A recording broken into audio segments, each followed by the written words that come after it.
Hey everybody, today Rahdo runs through his top 10 games of 2021 revisited. And what do I mean by that? Well, every year, just in time for the holidays, just in time for Christmas, I like to put up a preliminary top 10 games that I had played that year. And I've already done that for 2021. If you'd like to watch my preliminary video, you can hit that eye in the top right corner screen or go follow the links down in the show notes. But the thing is, as of Christmas Day or Boxing Day or, whatever day is of interest to you, as of the end of December in a given year, there's generally a lot of games I have yet to play. I haven't been able to get to the table. They haven't come through the door yet. And so I always know there's a chance that there's going to be more, which is why I call that first list the preliminary list. What we're doing today, is the final list. I am streaming it live on Twitch on the 11th of May, 2022. I played a whole bunch more games, and I'm feeling pretty confident that this is going to be my final answer list for the absolute best games of a phenomenal gaming year. 2021, it was a lot of things, and a lot of those things were absolutely terrible, but one thing it was not was a bad year for games. There were a lot of really great things. And if I recall correctly, if you've seen my original preliminary list, there are now 4 new games on the list. So that means a few games have been kicked out from the list I did. So don't get me wrong. There is nothing wrong with those 4 games. Those 4 games were phenomenal. It's just there happened to be other ones that were even more phenomenal. Although actually, just as a quick addendum, Furnace was in my preliminary list because when I did my preliminary list in December, Furnace was listed as a 2021 game. It has since been updated on Board Game Geek to actually be a 2020 game. So Furnace is not on my list anymore. Furnace is now retroactively in my top 10 games of 2020. So, but we're not adjudicating my 2020 list right now. We're doing my final 2021 list. That's where Furnace went. 3 other wonderful games got pushed out to make room for 4 new games. And let's get going, shall we, folks? Right. Then let me start with the first game on my list. Number 10 game of the year, again, in an amazing year, was Corrosion. Okay. And why, oh why, did I enjoy this game so very much? Well, basically, it is an engine building game, which I tend to really enjoy, which for folks who don't know means it is a game where you as a player set up various components that will kind of activate somewhat autonomously. You create an engine that will run or you can purposely run it, or it'll run on its own sometimes, and that will lead you to success. This game is set in a Victorian-era steampunk universe fantasy factory where I am trying to build all kinds of machines to basically convert goods into victory points. But the problem is, it's a steampunk world, it is a very steamy factory, and it's full of steam. And over time, all of the components for the machines that I'm building will corrode, hence the name Corrosion. And so the passage of time in this game is hugely important because it will ultimately destroy my engine. Everything I've invested in, everything I've built will eventually, just rust away to nothing. There's no getting around that. And at the other hand, though, I actually have, there's a light deck building element to this game too, in addition to the engine building. And so I've got this hand of cards to represent all my employees, and every turn I play one of those employees. They actually go out on the board, I do whatever the action is, and then they stay on the board. I want to get those employees back in my hand as fast as I can, but they won't come back in my hand until a certain amount of time passes. So I want time to pass so I can get my cards back. But at the same time, I do not want time to pass because I don't want all of my components to corrode away to nothing. So that creates the fundamental conflict. And the interesting thing about this game is time does not pass automatically. It passes when I choose to let it pass. When I purposely spend energy to move the clock forward. Every time I do it, I know I'm destroying stuff, but that I'm also generating stuff. And so the trick to this game is, it's a very, very clever game, is all about trying to keep those two things in balance and harmony. The game comes with a brilliant system for objectives, quite unlike anything else I've ever seen.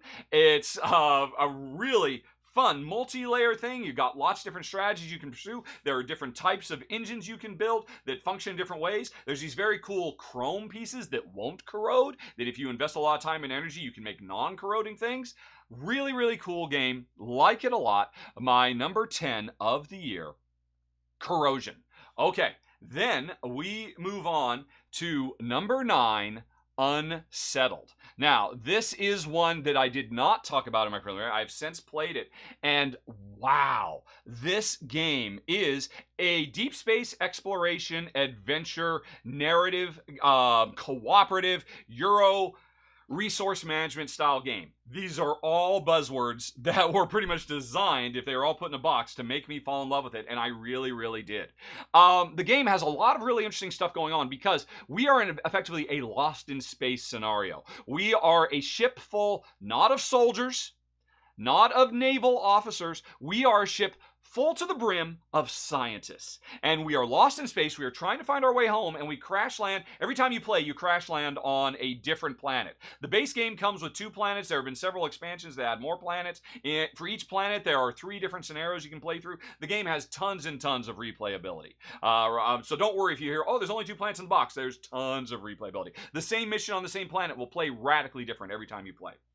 The same way, Pandemic will play very differently every time you play, even though you're always going against 4. I just want to mention that because when I put my video up, a lot of people said, well, what's the replayability with only 2 planets? The replayability is high, high, high. Because what is this? This is a fight for survival. Because these planets, I've actually played several of them now, are truly alien. In the best sense of the word. They feel completely unlike anything we experience. You know how I love Star Trek. I'm a lifelong fan of Star Trek. But every time my Starfleet officers beam down to a new planet, it always looks a lot like Earth. Hey, it turns out there's trees everywhere in the galaxy.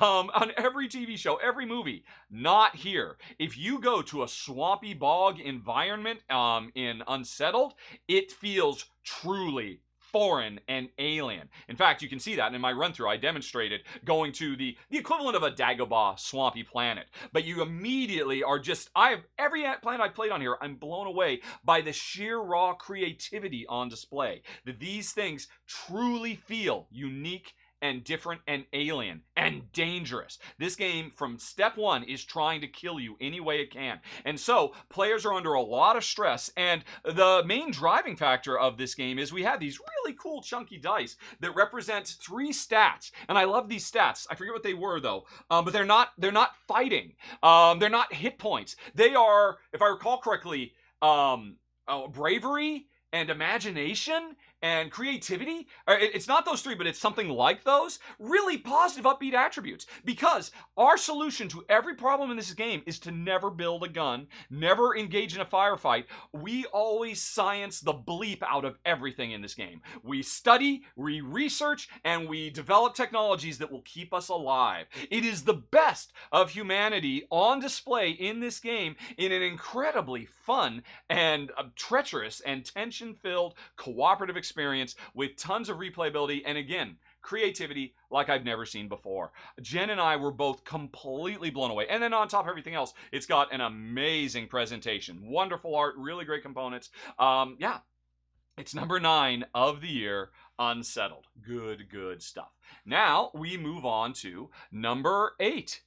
Dungeon Decorators, which was on my list originally, so I won't spend too much time on it. This is a tile-laying game, kind of Carcassonne-esque, where every player is building their own perfect dungeon.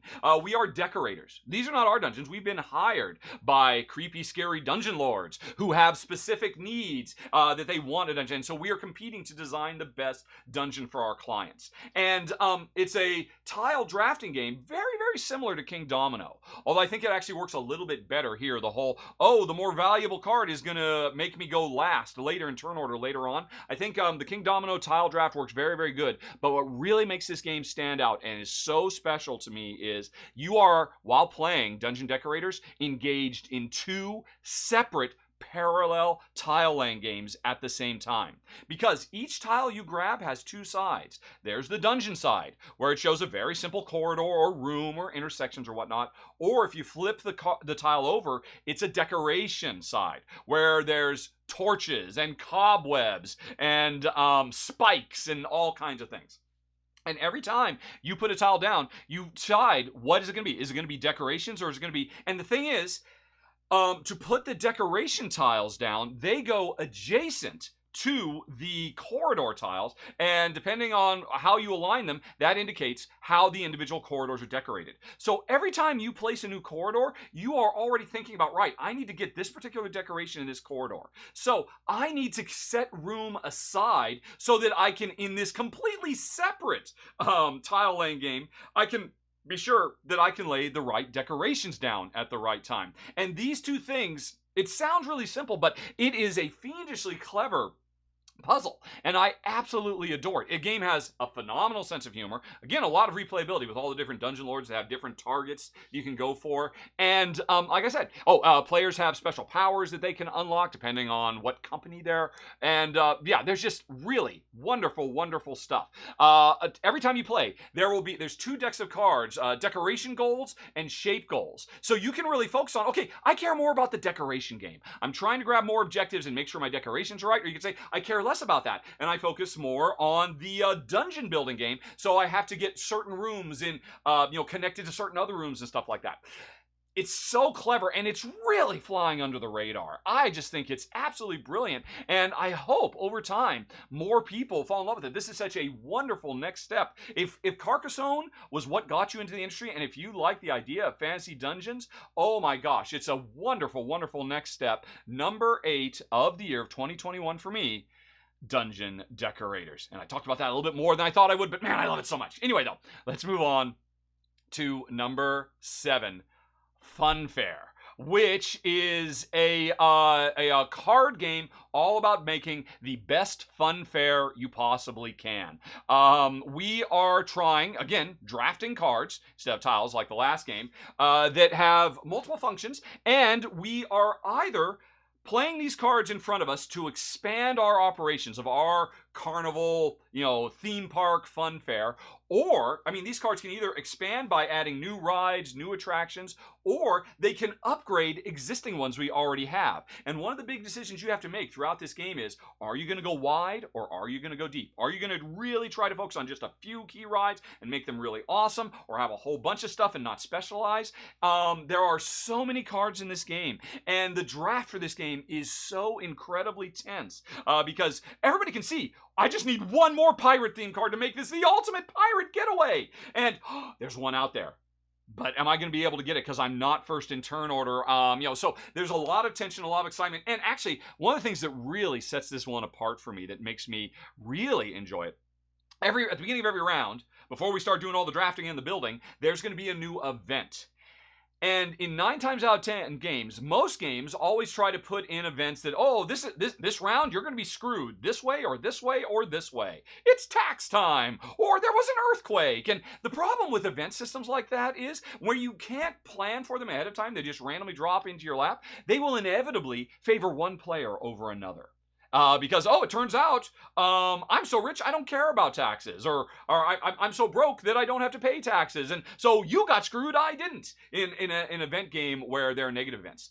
Every event in Funfair is positive, and they are all very smartly designed to ensure that everybody at the beginning of the round, no matter what your circumstance is going to be able to have their situation improved. And that is so important, and I so hope that designers see this game, because there's nothing wrong with a game beating me down relentlessly, but if you want to do that, you have to let me know 3 rounds ahead of time that this card is coming so I can prepare.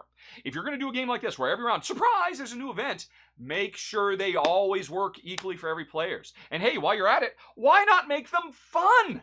instead of being unfair, which was actually the name of the predecessor for this game, and they favor some players over there, why not make it a Funfair? And that's what Funfair does, which is what puts it in the number 7 best game of the year slot. Wow, one of the best, meaty, crunchy designer card games in years. I mean, this definitely in my brain lives up there in the upper echelons of your Race for the Galaxies and your Res Arcanas and all the rest of it. So, wonderful stuff. But let's move on to number 6, Boonlake, which is another new game. This was not on my list, so let's talk about it. Hey, a big box Alexander Pfister game came out in 2021. Who knew that it would make my list of the top 10? Because Alexander Pfister these days is my second favorite designer, and he's so close to becoming my first. And Boonlake is fantastic. This is a game where we are expanding into new virgin territory. The game is actually very, very clear to point out, look, we're just moving into a new little area. There's nobody here. We're not displacing anyone. We're just trying to, build up a new foothold and all that. And the game has elements that you have certainly seen in other Pfister games. The biggest one being this major river that runs down the length of the board and has several lakes in it, one of them being Boonlake.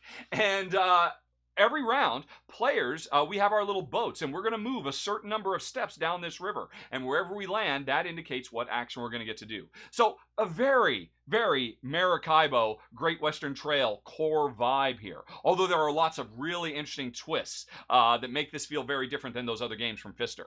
But that's not what makes this game so fascinating to me. Because off to the side, there is a board full of strips that represent 2 or 3 actions. And, in addition to whatever you do based on wherever you landed on the river, you are going to pick one of those action strips from the sideboard, and you will get to do the main action on there, and it's some big, really cool, powerful action. And then everybody else will get access to the other action that's on there that might be thematically tied to what you do or might be something completely different. And then after you've done that, that will go down to the bottom of the list, and it will be way too expensive for anybody to use. And then the remaining strips will slide back up. And over time, there's this economy where, okay, that's the action I want to do. It's down near the bottom of the stack. I can't do it right now. I've got to wait for it to slide up a few turns. But if it slides up, what if somebody else does it? Okay, I can't wait. I got to burn some of my other resources to get the extra resources I need right now to be able to do this action. And then, by the way, if I think somebody else is going to do it,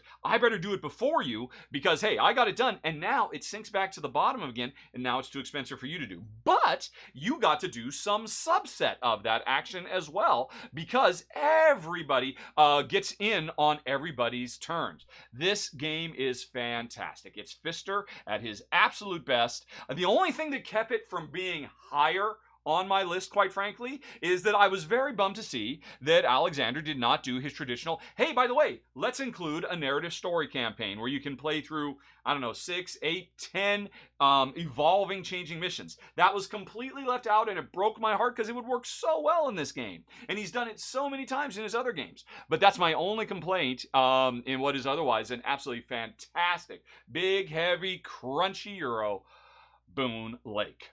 Okay. Then we move on to number 5, Dog Lover. And no surprise that this is going to make both Jen's and my favorite game of the year because we are both avowed diehard dog lovers. And this is such a wonderful, fast-playing, I wouldn't call it a gateway game. This is another gateway plus. I wouldn't want to start a brand new player to the industry, no matter how much they love dogs, with this game, but this is a great next step because this is a card drafting game where we are trying to rescue and care for dogs. And so there is this 3x3 grid at the center of the screen, or of the board, of the table, and on your turn, you are going to pick one row or one column and grab all the cards out of there, and then leave gaps for other players to grab from on their turns. Now, all of this might sound familiar because this is a sequel to an earlier game from the same publisher, AEG, called Cat Lady. And Cat Lady was already a sweet, charming little game. The same basic core idea of card drafting there.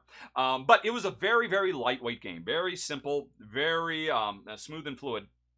But Dog Lover takes that same core idea, but really elevates it and adds a lot of extra components and mechanisms, special powers. One of the coolest ones is the fact that you can actually, in addition to getting the dogs you're trying to rescue and the food and, meeting their needs and, depending on what their personality is, all those kinds of things, one of the things you can do is you can train your dogs. You can get training cards. And what those training cards represent is when you draft cards, you don't have to grab them in a straight line, in a straight row or a straight column. You can do them in like Tetris-shaped pieces. So you can get much more funky about how you go around drafting. And I mean, that's just one example of all the really cool ideas that make this so charming. Now, some people would say, wait a minute, didn't this game come out in 2022? It had a super duper, very limited, tiny release in 2021. So it's officially a 2021 game, although most people would consider it 2022. And as far as I'm concerned, it is still one of the best of the year. Whether you're a dog lover or not, but it certainly helps if you are, my number 5 of 2021, Dog Lover. Okay, then let's move on to Golem, which, oh my goodness, this game is huge. It is a kind of, what do we call it? It basically concerns itself with the Jewish traditional stories about the golems, how certain people would create these automatons, breathe life into them, and for good purpose. But then, unfortunately, their hubris got in the way. The golems got out of control and wreaked havoc. And I mean, there are cautionary tales about man's hubris. Effectively, is what the original golem, and that's brought over into this game really, really well, because in this game, one of the things we can do is we can create a whole bunch of golems, and we do them to basically engage in tasks, which are goods conversion, Euro style tasks, collecting resources, converting resources into other resources and whatnot. But the more they do, the greater they grow in power, and that is represented by them moving further and further to the right on these progress tracks on the board. Now, I am I believe, if I recall correctly, a rabbi, and I've got students under me, and it's my students' job to keep the golems under control. So while I've got a lot of different things I'm trying to focus on, I am trying to do research, and I'm trying to build artifacts. I'm trying to do all these different things. I'm trying to make stronger, more flexible, useful golems. I'm trying to do all these different things, and those are all the ways I score points. But I also have to pump a lot of love and attention into my students too, because they have to rise in knowledge. As long as their knowledge can keep up with the golem's power, they can keep the golem under control, and everything's going to be fine. If I can't keep things under control, though, then I will start bleeding points in a big, big way. And so there's a really interesting balancing act between trying to use these very powerful tools we've created for ourselves, but again, there's an underlying message to this game. Do we have the wisdom to use these tools well? Because if we don't, they will bite us in the butt. And that's a message that is very, very germane to our modern day world. And I really, really appreciate that. Also, I really appreciate the developers, were not cavalier at all they were not doing any kind of Jewish culture appropriation, because they actually got a professor of rabbinical studies, a very, very big luminary in that world, to come in and spot check all the work they did and give feedback and direction to make sure they were handling the subject matter with maturity and with grace and respect. And I really respect the heck out of them for taking on that extra time and effort to make sure they got it right. And then on top of all that, it's just a really cool game because it's kind of a funky worker placement game. Every round, I've got one worker that represents me that I can go to different worker placement spots that are constantly updating and changing throughout the game. But then there's also these marbles that look very, very much like we've had a few marble games that come out of a chute and go into different tracks.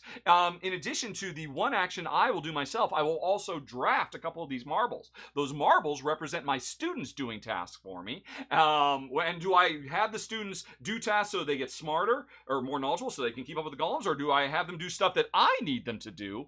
Again, all of these things, keeping them all in sync, is absolutely brilliant. I was blown away by this game. And on top of that, it has a great presentation. When you first look at the game, it's overwhelming. It's big, it's gigantic, there's a million icons, but it's still, everything is pretty intuitive once you get a few basic ideas down. And yeah, I was blown away. Of course I was blown away. It's number 4 of the year, Golem. So apologies if I said Golem, folks. That is how it's pronounced in some places in the world. But anyway, Golem.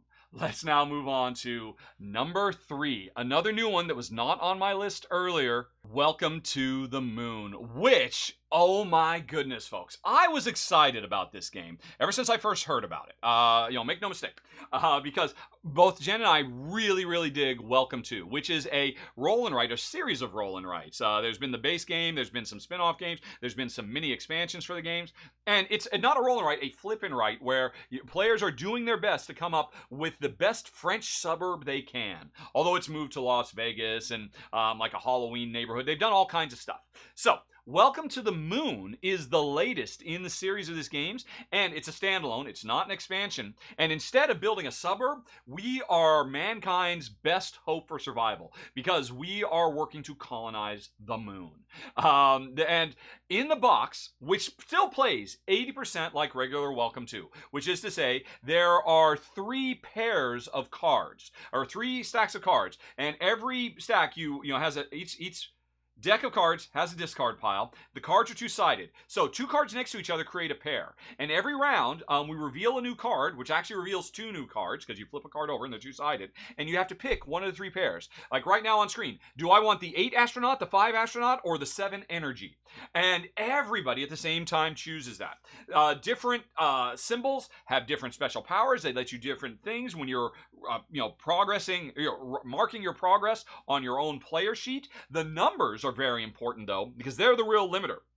In almost every version of Welcome to, as you are building more and more stuff, you have to do numbers in ascending order. So often, I will desperately want that energy, but a 7 is no good for me because I can't place a 7. Either I've already placed a 7, or I've already placed a 6, and then right next to it I put an 8. So I can't slip a 7 in between them. And I mean, a 7 can't go to the right of an 8, it can't go to the left of a 6. And so the game puts you in these incredibly tight, restrictive, crunchy situations where you're constantly trying to compromise what's more important to me, filling in the numbers so I get a nice, suite of ascending numbers, or the right power at the right time. So that's what Welcome to has always been, and it's always been brilliant. A hugely popular, successful series, as evidenced by the fact that it's gotten so many expansions. But what does Welcome to the Moon do? Well, first of all, it comes with 8 unique maps that tell an 8-chapter story, starting out with the first one where we are trying to load up a rocket ship with supplies to go to the moon. And then the second map is plotting our course to the moon. And then the third map is building our first settlement on the moon. And then our fourth map is, which is what I'm actually showing on the screen, the 4th mission of 8, is mining on the moon. And the thing is, each one of these chapters in the story, while it still drives the same core Welcome to gameplay, which is brilliant, they completely radically reinvent them as well by having you, mining using this system is a very different puzzly challenge than building a suburb or plotting a course from the Earth to the moon or whatever. And the game, every time you try a new one of these missions, it is reinventing itself with cool new twists to the formula. Here's the deal. Now that I've played Welcome to the Moon, and I have not played the last 2 chapters. I've played the first 6. I've been impressed by every single one of them. I'm getting rid of my old Welcome to. I don't need it anymore. Welcome to the Moon gives me so much more in one box. And if all that weren't enough, having a storyline you can play through, which, by the way, has actual narrative choices you make that change the objectives from mission to mission, so you can actually play through a storyline if you want, or you can just play any mission you want. But if you finish the storyline, the game comes with all kinds of boxes that unlock additional modules that will infuse even more unique gameplay and cool, fresh ideas into the system. I was so blown away by this. The sheer level of imagination and creativity in the design that every time I come to a new thing, wow, I never thought of that with Welcome to, but it works. Oh my gosh, what a brilliant idea. And Jen, who normally doesn't care about design considerations, she was very impressed by this as well. There's no two ways about it. This is one, I had played it last year, but I hadn't gotten a chance to play it with Jen. I'd only played the first couple of missions. Now, in the new year, that I've played the first 6 of 8 missions, and I'll be honest, I've taken a peek. I've opened up the boxes. I know what's coming, and I can't wait to officially unlock them. There is no denying it. I had to put Welcome to as the number 3 best game, or Welcome to the Moon, I should say, the number 3 best game of 2021. Okay, and that's all very, very cool, but how about we move on to number 2? And this one should come as no surprise to anybody. Of course, Ark Nova was going to make it on the list. Wow, what a game. This, quite frankly, this game lives up to the hype. Make no mistake about it. In this game, we are competing to run the best world-class zoo possible. And actually, oops, let me go on ahead and continue with the run through there. Sorry, I forgot that happened in the run through. Jen kind of interrupted midstream. Sorry. Where was I? Okay, yeah, so we're trying to make a world-class zoo. But the important thing is, while a big part of our focus in this card drafting, very, very heavy economic simulation is about trying to get the right habitats for the animals, to make the best possible living conditions for them, and follow after certain objectives and all of that. That's only half of your goals, because as a modern world-class zoo, we're not only focused on trying to make money by putting animals on display for customers, we are actively trying to help the animals in the wild as well. You actually have 2 victory point tracks in this game. One is how much renown you get, or how much popularity or excitement, I think it's called, which is to say, hey, the more people who come, because I've got really cool exotic animals and they're well taken care of in well-maintained enclosures that are huge. So this is a very modern approach to zoo design, not like the concrete bathtubs of my childhood in the 70s when we go to zoos. These are modern zoos that they really painstakingly recreate the living conditions for the animals.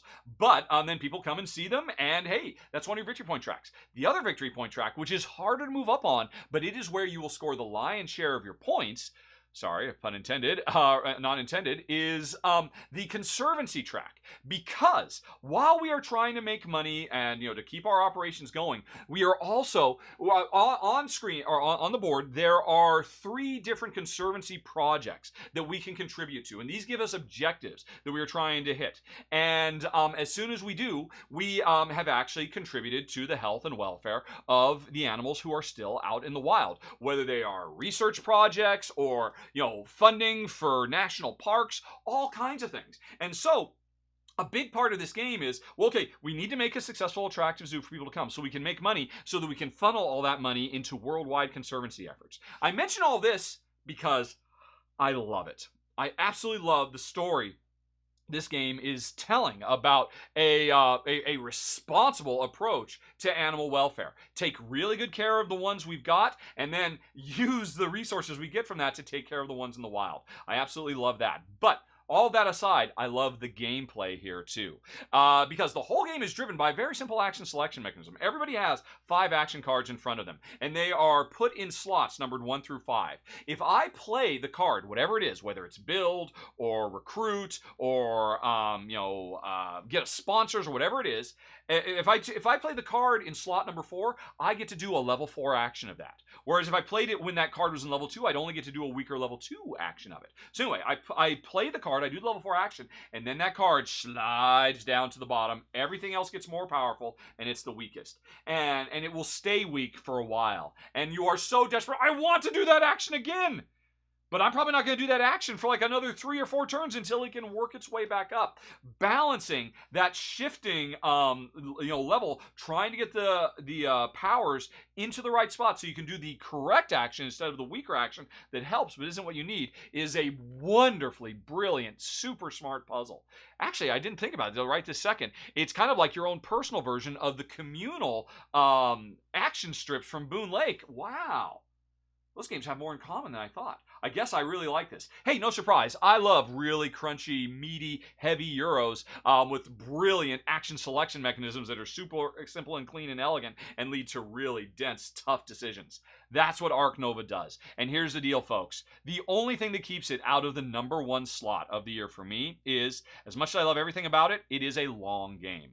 It is a little bit longer than I personally would like. The developers, they have talked about, hey, look, here's a way you can shorten the game a little bit, but it's kind of like an afterthought. I am really hoping, because a lot of people consider this to be Terraforming Zoo. It's basically the heir apparent to Terraforming Mars. Who needs Terraforming Mars anymore when we got Ark Nova? Terraforming Mars eventually got an expansion. I forget the name of it, but an expansion that sped the game up. And I so want that for Ark Nova. If Ark Nova did not take 2+ hours for a 2-player game, and to be fair, other players, the developers say, hey, we can get a game done in 60, 70 minutes. I guess if I play the game enough, maybe I'll get that fast, although I doubt it. My wife and I, we are slow players, and for us, this is a 2+ hour game. It's 2+ hours well spent. But if this game could just be a little bit shorter, more into the 90-minute range for us at our speed of play, which is to say, if there were, again, I am just hoping for an expansion that can just speed it up just a little bit. Not sacrifice any of the crunch that is absolutely fantastic, but just gives us that all those same feels in a half hour shorter. This would have been my game of the year. But even still, it's number 2. It's brilliant. It's from a freaking first-time designer. Well done. Well done to everybody. Everything about this game is phenomenal. Number 2 of the year, 2021, Ark Nova. But my number 1 is unchanged. If you were here in December, you saw it, and I'm going to stick by it. Number 1, best game of 2021 is Roll Camera. Oh my goodness, I love this game so much for so many reasons. And I've talked about it so many times now when I covered the original game, when I covered the expansion, when it made the number 1 slot a few months ago, back in December. I've talked about it's made several top 10s on the R&R show. I love everything about this game. Oh, Roll Camera, I love let me count the ways. It's a fantastic cooperative dice worker placement game. That's something that doesn't exist. But I love dice worker placement. I love cooperative games. I guess you maybe kind of, sort of, Robinson Crusoe maybe scratches that bill, but not like this, because the core gameplay is simple. I have a bunch of dice. I roll them every turn. The dice faces that show up indicate the crew I have access to, and then I'm going to do worker placements with all those crew. And all the stuff I have to focus on. We have to develop the script for our movie. We have to build the sets for our movie. We have to deal with crises. Remember how I was talking right at the beginning? In Funfair, how if you're going to put bad events in a game, make sure players have the opportunity to respond to them. So you don't just drop them and they get crushed. This game has a brilliant way that problems show up. That they show up, they're not too bad, but they linger. And any one problem is no big deal. But if you don't solve the first problem, it sticks around and becomes harder to solve, and then a new problem shows up. And then ultimately you can have 3 problems you're trying to juggle at one time. And you're wishing, why didn't I take care of this when it would have been easy and it would have only taken 2 dice? Now I need 3 matching dice to solve this thing, and it's killing us. I love that. I mean, it kind of speaks to me as a procrastinator. I tend to, that's not a problem. That's a problem for tomorrow, Rahdo. Right now, I got my other things to deal with. I mean, so the event system in this game is brilliant, but more than anything else, more than the subject matter, because I love behind-the-scenes movie and TV making. The subject matter just speaks to me, and this really, in a lot of ways, reminds me of my life as a video game creative director for so many years too. I would run into I make a lot of decisions in this game that feel very much like the decisions I would make back in my former life. But what I love more than anything else is one of the worker placement actions you can do in this game is production meeting. And you can do it with any die, and it may sound, oh, that's the worst thing you want to do. Who wants to go to a meeting? But the thing is, it's a cooperative game. And everybody has a handful of idea cards, and these are super powerful cards. But when it's my turn, and we've got termites on set, and it's killing our production schedule, and I don't have a way to do it, you might say, let's have a meeting. I've got an idea. And we're like, okay, I will use one of my precious dice to have a meeting. And then when you call a meeting, every player gets to take one of their idea cards and put them into a pot. Although if you're playing a 2-player game, 2 players put one in, and then a third one is just drawn blind from the deck. And then you, the person who called the meeting, pick one of those. And the thing is, whoever wanted me to call the meeting might have had a good suggestion, but it turns out my other teammate has an even better one. One of those ideas will get put into play, will be a very powerful thing that could fix that problem or any number of other problems. One of them will go into a queue that we can actually do later, but we'll have to spend dice. And one of them, bye-bye. And that is so cool. It models an actual successful meeting, where good things come out of the meeting because everybody worked together to solve a problem. I just love the story this game tells. I love the production. I love the presentation. I love the really cute cartoony artwork. The designer, this was done by the same designer did the art for the game as well. It's an absolutely phenomenal game. If you like cooperative games, if you like the movies, you've got to check it out. One of the best co-op games in years. It just does so many cool, fresh, new, original things. And again, just tells such a wonderful, wonderful story in a gameplay perspective. And then, hey, not for nothing, if you win, you actually have a movie. And Jen and I, we have said, okay, let's look at all these scenes we put together. Let's fill in the blanks. Let's actually tell the story that this movie tells. So that's a wonderful little side thing as well. Everything about my number one of the year roll camera is great. And phew, that is it, folks. Very, very good year. I am very, very happy with this final list. And now, of course, there are a lot more games to talk about. And I am going to talk about them, but not today. Not today. Instead, if you actually back my YouTube channel on Patreon, you go to patreon.com/Rahdo. Every month I do a ramble video where it's kind of like a video vlog. I just talk about various stuff. Last month for my 10th anniversary, I did like a 90-minute retrospective of everything that's ever happened to me in the making of the channel. This month, I am actually going to continue. I'm going to talk about the other games of 2021 that I haven't talked about in this video. What just missed the list? What still remains to be played? What did we hate? What games didn't work out for us? I'm not going to talk about that publicly, but back to the show can get a little bit more deep dives into 2021. You can go to patreon.com/Rahdo. Hit that I in the top right corner of the screen where it says Help Rahdo Run. But anyway, that was it, folks. Very, very excited, but I am not done yet because, as I said right up front, I'm streaming this live on May 11th. So I'm going to pause for a second and see if the audience has any questions related to the games of 2021, and if so, we'll come back and we'll have a little bit of Q&A. Sound good? Let's see what they've got to say. Okay, folks, we do have a few questions. I'm just going to be going through these, and let's see.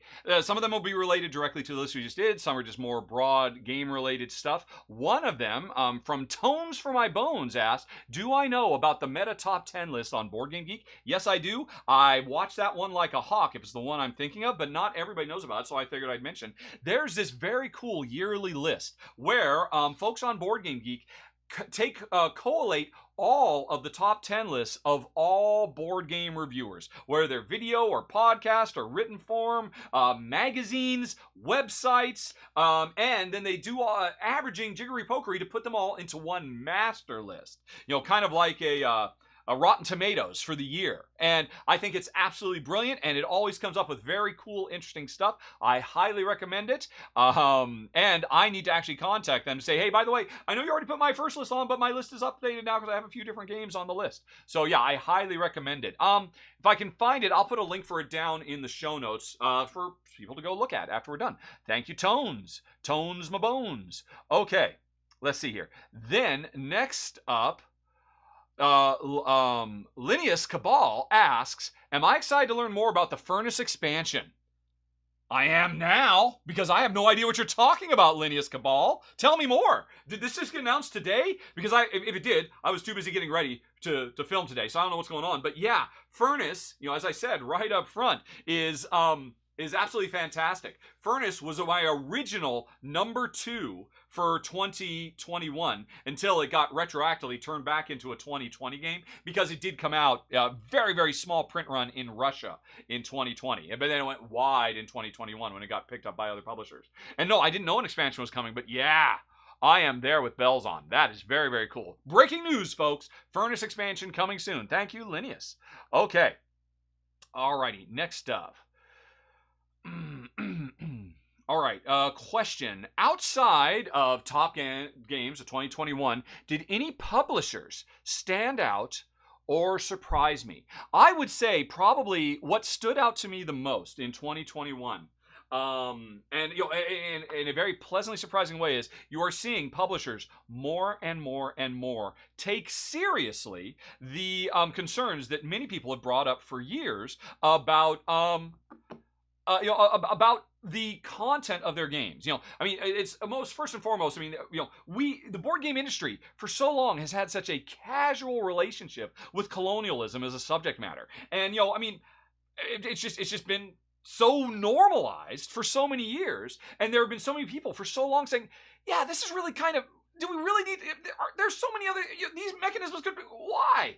And this year, more than ever before, I think you're seeing publishers step up, and really listen and not just gut check, say, come on, it's just a game. Don't get me wrong, there's plenty of come on, it's just a game from the audience, but publishers by and large seem to be responding. And actually, I will say, maybe while other people are complaining, they just don't want to see wokeism come into their board games. I think that's becoming a smaller, maybe a louder, but definitely a smaller minority. I remember years ago when Five Tribes came out, and I, in my video, said, boy, it's kind of weird that in this family-friendly, colorful game about togetherness and reunification, players get to be slave owners. Why is this here? And and to their credit, Days of Wonder immediately said, "Yeah, you're right. That was why did we do that?" And they released the replacement cards. And I remember back then that was a firestorm that went on for weeks and weeks and weeks. And I mean, to this day, I still get people saying that I'm too much of a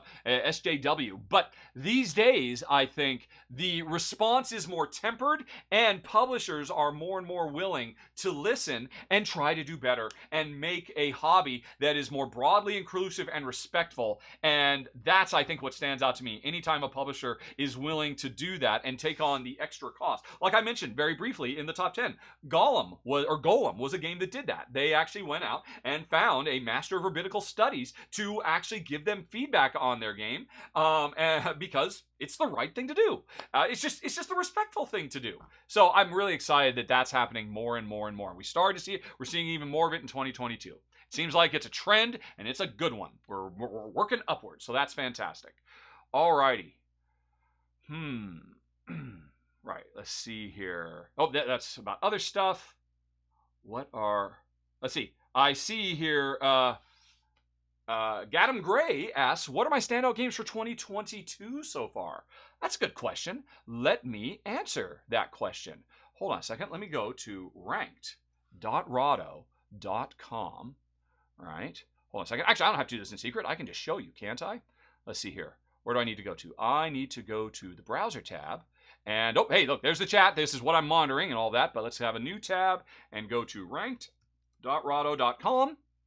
And this just take a second to open up. Anybody can go here. Ranked.rahdo.com. This is my collection online, and everything is ranked with every single game in here. 400 games have unique numbers, so you can see how I rank everything. And so I just do is I search for 2022 end parenthesis, and currently my number one game of 2022, Guild of Merchant Explorers. This game right here that I might be doing a live playthrough of tomorrow on this very Twitch channel, which would ultimately eventually show up on YouTube, depending on. Right now I'm talking to my live Twitch audience, but I remember I'm also talking to a YouTube audience for tomorrow. So Guild of Merchant Explorers is phenomenal. Oh my gosh, it's so good.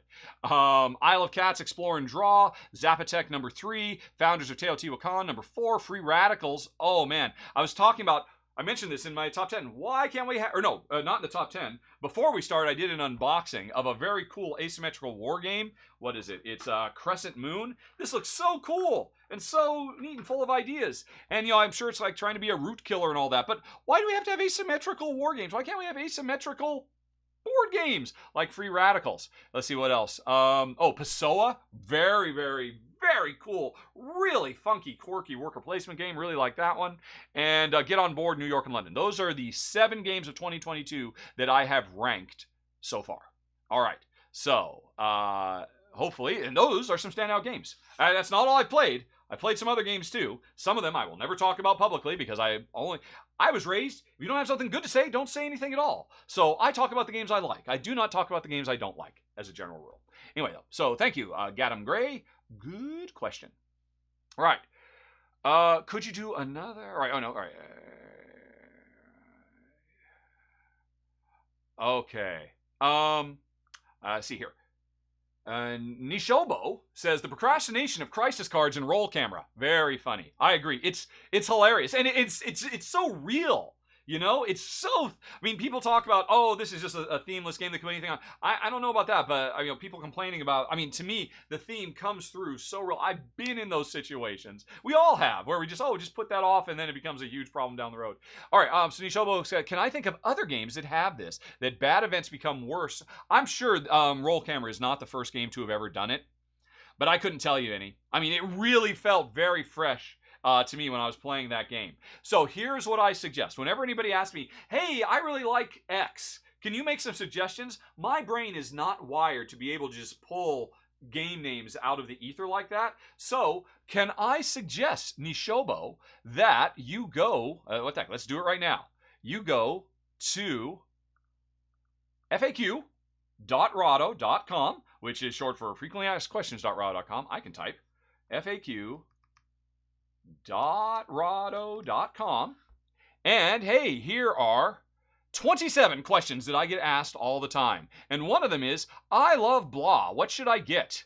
And my answer to that is always, hey, you know what? I would have to spend a lot of time studying and thinking to answer that question. And people ask me this all the time. So I just say, go to the Board Game Geek recommendation forum. This forum is fan-frickin-tastic. One of the most valuable assets that Board Game Geek has. Because if you ask any question, like your question of, hey, can you think of other games that do this? I guarantee you will, the day you post it, you will get at least a couple, if not a half a dozen, well thought out replies from the hive mind of Board Game Geek, and they'll all be really good suggestions. So that is how I answer those questions as a general rule. I defer to Board Game Geek. Let's see, and I figured, oh, what the heck, why not actually show that and show my FAQ while I'm at it?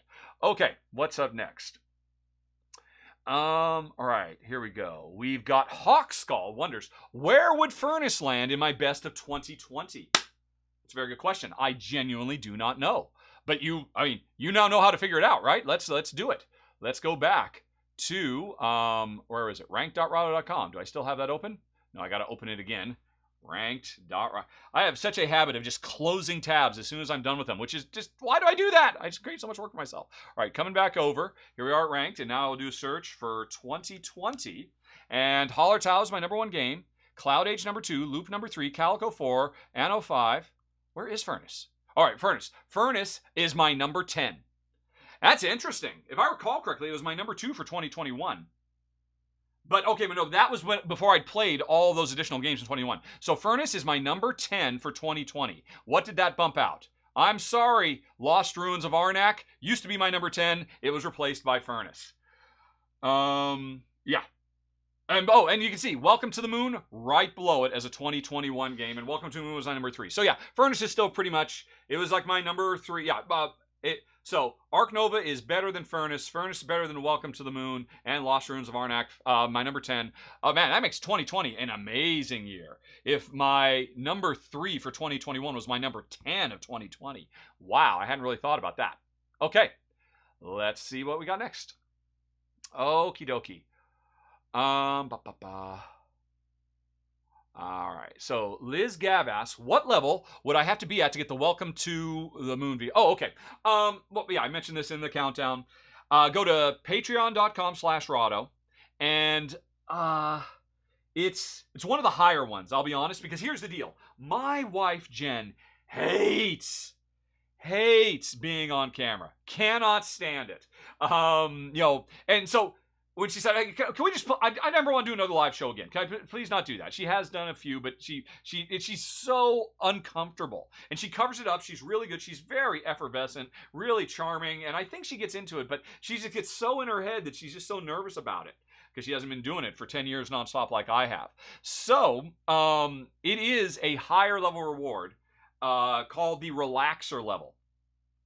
Which I think is $10 up from the previous reward. Oh, that's interesting. Yeah, at the $10 a month, you get the Jen Jogs, where Jen appears on camera and does a ranking, a countdown of all of her favorite games from the previous month. That's a lot of work for her to do. And then $5 up, you get to the Relax, where you actually get to see her and me play a game every month. And Welcome to the Moon was one. Now, here's the deal, folks. If you want to see Welcome to the Moon filmed, but you do not want to back me on Patreon, you still have options.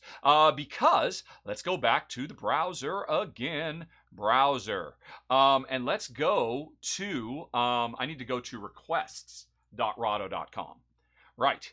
This is a geek list on Board Game Geek where 199 games are currently being potentially evaluated, and I bet you To the Moon is on this list, isn't it? Here we go. Item 130 on this list, To the Moon.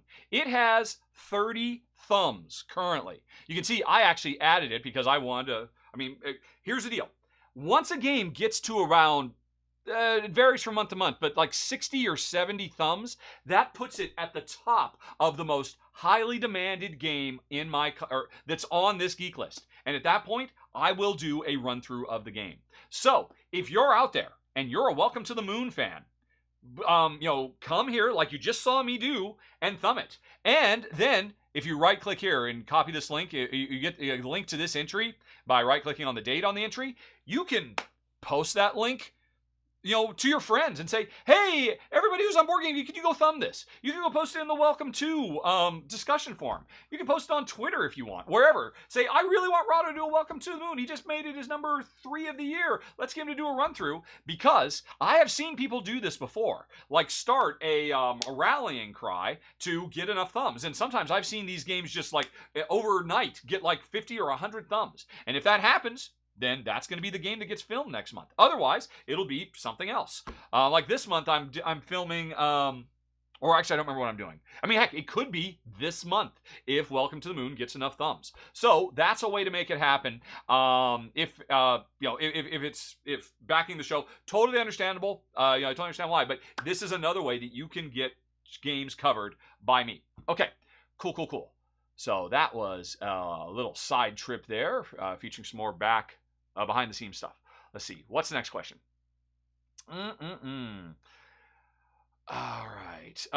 So Nishovo asks, could I do another live play session with Ruel? Really like the one with Dixit. Yeah, that's interesting. The one with Dixit, Jen actually showed up for that one because it was a 3-player game and we needed her, and it was all 3 of us had so much fun doing it, and the audience had fun too, because whenever Ruel and I do the RVR show, every week we do the R and R show, Rahdo and Ruel. It's a hour-long show where we basically just talk about games, and then another hour where we do a top 10.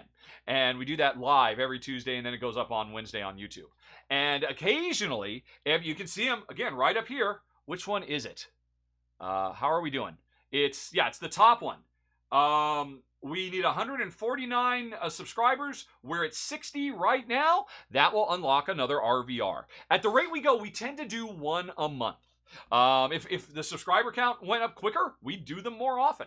But that's basically, hey, if you hit these targets, we will do it. So that is something that you can be looking for in the future. Okay. What else have we got here? Right. Okay. So Body Belly is asking, hey, Furnace shipped until 2021. It's not on your list now. You must have missed it. Furnace did ship in Russia as a very small print run in 2020. That is why it is on Board Game Geek as a 2020 game. And I do not want to get into the weeds of, well, this game only came out in these 2 shops, or it was only available to this, or whatever, or there's only 50 copies of it at Essen. Does that really mean it's that year? If Board Game Geek says it's that year, that's good enough for me. I like the idea of having a centralized arbiter so we can all work from the same place, rather than saying, well, I don't care. It came out in my country in this year, so that's officially the year it is. To me, that all feels like kind of like you're punching down. Like, well, hey, these other countries, they count too. Just because you don't live in that country doesn't mean it wasn't a legitimate game release. So that's why, that's the philosophy for Board Game Geek, and I agree with it largely. So if Board Game Geek says that Furnace is a 2020, it's a 2020 as far as I'm concerned. Alrighty. Let's see.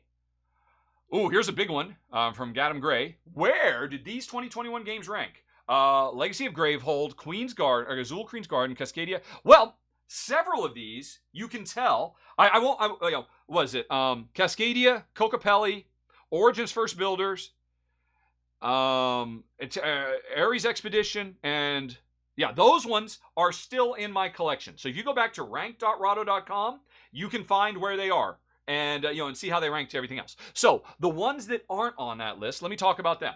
Legacy of Gravehold. Aeon's End Legacy of Gravehold is, as far as I'm concerned, an expansion to Aeon's End. So it would get the same ranking as Aeon's End. So if you find Aeon's End on the list, you know how I'd rank Legacy of Gravehold. Azul Queen's Garden, I liked it a lot. Jen did not.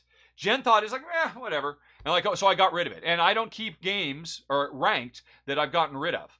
Let me see here. Let me take a stab in the dark at how I would rank it, though, if it had stayed in the collection, because both Jen and I have to love it for it to stay. If only one of us loves it and the other one doesn't, hey, I only have so much room on these shelves. I'll get rid of a game for any reason that I can think of. And Jen just thought it was okay, whereas I thought Azul crossed with Castles of Burgundy, that's two great tastes that taste amazing together.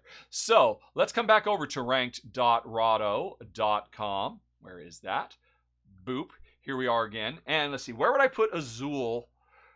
All right. I'm just going to arbitrarily come down here into the 8. All right, so Coimbra or Azul?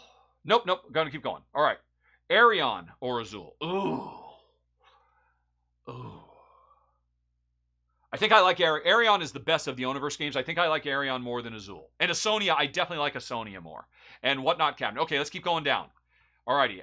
Steam Time. I like Azul Queen's Garden more than Steam Time. So it's above an 8.27. Let's go up a little bit. Valletta. Ooh, it's okay. We found the area. It's going to be somewhere in the 8.2, 8.3 region. Do I like Azul Queen's Garden more than Valeria? Or not Valeria, Valletta. Oh, I like Valletta so much, but I think I do like Queen's Garden more. All right, going up. Ooh, Quest for El Dorado. Oh my gosh. Nope, I like Quest for El Dorado more. Pandemic. Okay, alrighty, I've got it. Azul Queen's Garden is an 8.3265, and that's how I would put it in between these two entries right here. And that's how I rank games. That's why I have so many decimal points, because I have to give a unique ranking to every single thing. You just saw it live in person. Oh wait, what were the other ones? Queen's Garden. Imperium Classics Legends. That game would be in the high 8s. That would have made my top 10 of the year. That would have been, let's see. Is it better than Boonlake? Yes. Is it better than Dog Lover? Yes. Is it better than Welcome to the Moon? No. So it would have been in the high 8.5s. I didn't keep it, though, because it has too much Take That in it. But the gameplay is so brilliant. So brilliant. Let's see. Siege of Runadar. I thought that was a fine game, but it would be a low 7. It was too light and too simple and also too easy. I mean, it was a co-op game that just wasn't challenging enough for us. So I thought it was neat, but it's great for families. I'd play it with my niece and nephew, but we didn't keep it. And Whirling Witchcraft. Whirling Witchcraft is a really cool game, but I played it at a higher player count, and I wouldn't want to go back to playing it as 2. As a 2-player game, which is how I rank every single one of these, I would have to go to the second page. As a 3-player game, I would rank it, or 3 or more, I would rank it much higher, because this is one of those games where you care about what's happening with the player to your left and your right. And in a 2-player game, you, my only opponent, are to my left and my right, and it works and it's okay, but it's not as good. I would probably put it...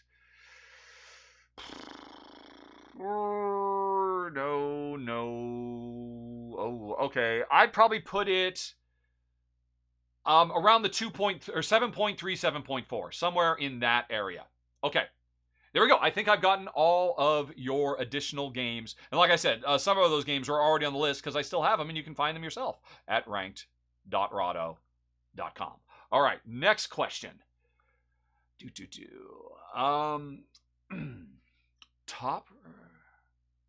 All right. Okay. Ooh. Okay. Oh. You're right, Curslinger. What about Sleeping Gods? I love co-ops. I love story-driven games. Is it the length of the game and the campaign format that was a no-go for me? There is nothing that's a no-go for me about Sleeping Gods.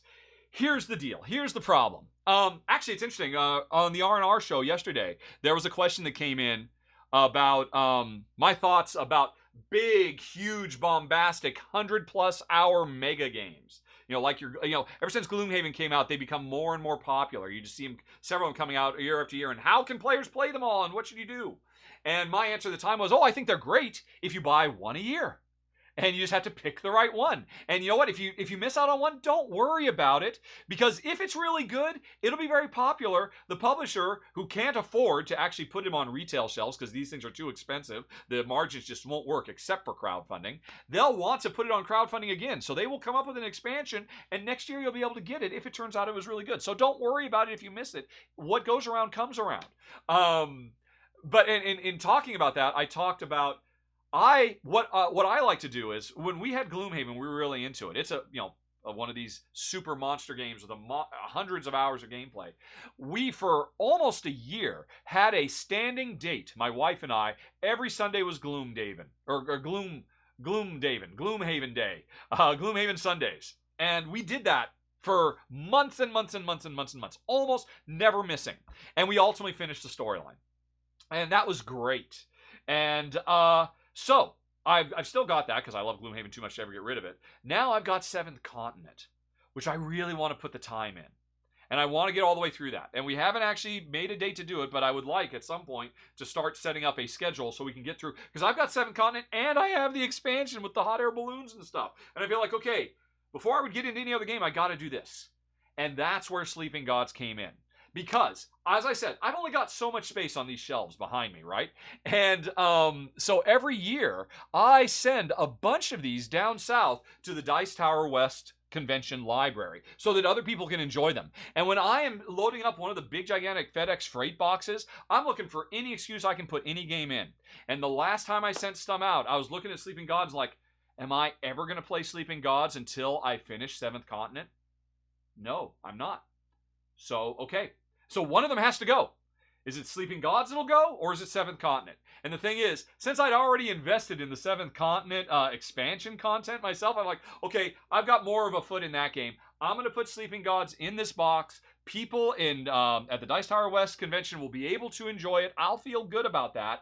And somewhere down the road, I will get a chance to revisit. There's one other wrinkle to it, though. I had since played Now or Never, Ryan Lockett's next big 100-hour plus game, and I actually think Now or Never is the better game than Sleeping Gods. So actually, after I do Seventh Continent, I want to go do Now or Never. And then after that, after I've done that for months and months and months, then I can go back and do Sleeping Gods, because I'd definitely like to explore that too.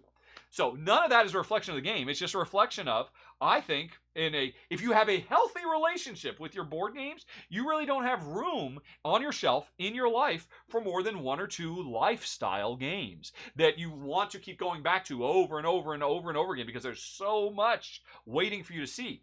And that's what happened with Sleeping Gods. Brilliant design. But again, I do think Now or Never is superior. Okay. And then as a follow-on for that, it looks like I'm getting caught up with questions because Gadam Gray asks, well, am I going to finish Seventh Continent before Seventh Citadel comes out? Oh, definitely. Seventh Citadel was pretty cool, but as I mentioned in my run-through for that, it is too dark.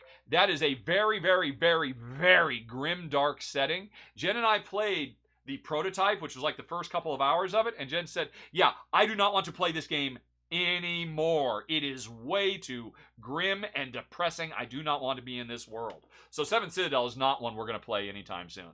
But it's still really good. You could maybe even argue that it is superior in design to Seventh Continent because it builds on a lot of the ideas of Seventh Continent and does even more with it. Okay, boom, folks. I think I have caught up with the questions. And so that was it. 2021. What do you think, though? There's comments down there below. What games should I have mentioned? What were your favorites? Let me know. But otherwise, that's going to be it. And you can see me in December of 2022, probably on Christmas Eve or Christmas Day, doing my preliminary list of the best games of 2022. You might have already even heard about some of them, but the best, as always, is yet to come. And so that's it, folks. Thanks very much for watching. Have a very nice day. Talk to you later. So long. Oh, bye-bye.